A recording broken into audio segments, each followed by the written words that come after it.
You've decided to change something, maybe more than once. A habit you wanted to break, a routine you wanted to build, a version of yourself you were certain was within reach. And for a while, it worked. Then something shifted, quietly, without dramatic failure. You simply drifted back to where you started. And the easy explanation is that you lack discipline. But that's not quite what happened. There is a pull toward the familiar that has nothing to do with willpower. It operates below conscious decision-making, below intention, below the part of you that genuinely wants things to be different. The brain is not resisting change because it wants you to fail. It's resisting change because familiar feels safe. And safe to the brain is always preferable to better. The brain operates on pathways, neural connections that have been reinforced through repetition. Every time you perform a behavior, the pathway associated with it becomes slightly stronger, more efficient, more automatic. Neuroscientists describe this with a simple phrase: neurons that fire together wire together.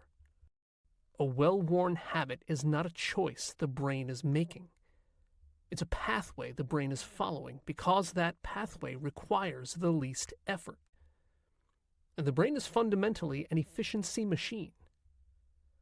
Change doesn't just feel uncomfortable. To the brain, it registers as a mild threat. The amygdala, the brain's threat detection center, responds to unfamiliar situations with the same basic signal it uses for physical danger. Not with the same intensity, but with the same quality of response. Something unknown is here. Proceed with caution. This is why change feels like resistance rather than simply difference.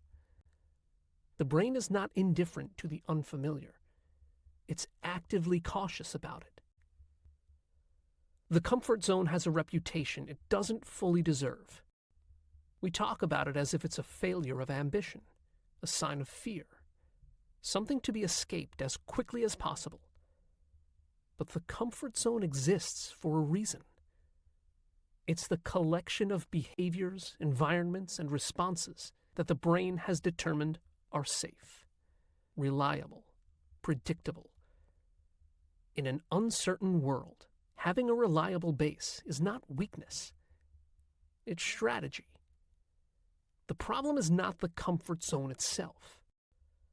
It's staying there long after it has stopped serving you. Here's what the neuroscience actually tells us about change. It is possible, but it's slow. The brain can build new pathways. New habits can replace old ones. New responses can overwrite automatic ones. But this process takes time that most people don't give it.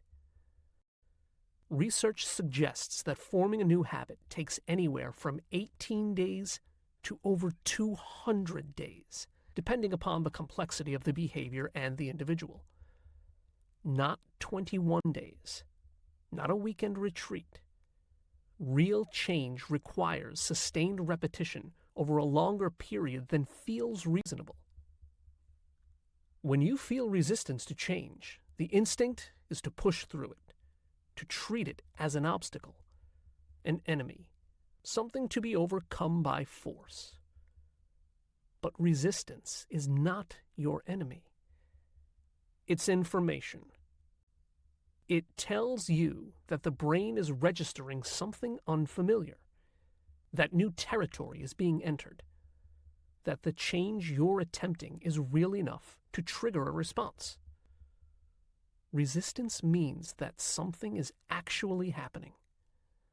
The absence of resistance usually means the change wasn't significant enough to register. The most durable changes in human behavior rarely announce themselves. They don't arrive with dramatic declarations or radical overhauls.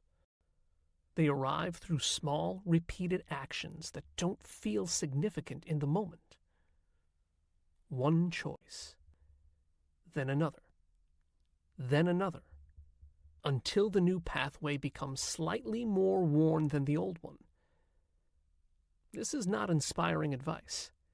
Doesn't make for a compelling story. But it is what the neuroscience consistently shows. Small and repeated beats large and occasional, every time. Most people who struggle with change are not lacking motivation. They're fighting a system that was designed to resist them. The brain's preference for familiar is not a personal failing. It's a biological feature that kept human beings alive for hundreds of thousands of years. Understanding that doesn't make change easier, but it changes the relationship that you have with struggle. Instead of evidence that you're weak, resistance becomes evidence that you are human. And humans, given enough time and enough repetition, change all the time. Your brain is not working against you. It's working for a version of you that it already knows how to protect. Change asks it to protect a version of you that doesn't exist yet. And that takes time. More time than feels fair. More repetition than feels necessary. But the pathway is being built, whether you can see it or not. Quietly. Incrementally, in the direction that you keep choosing.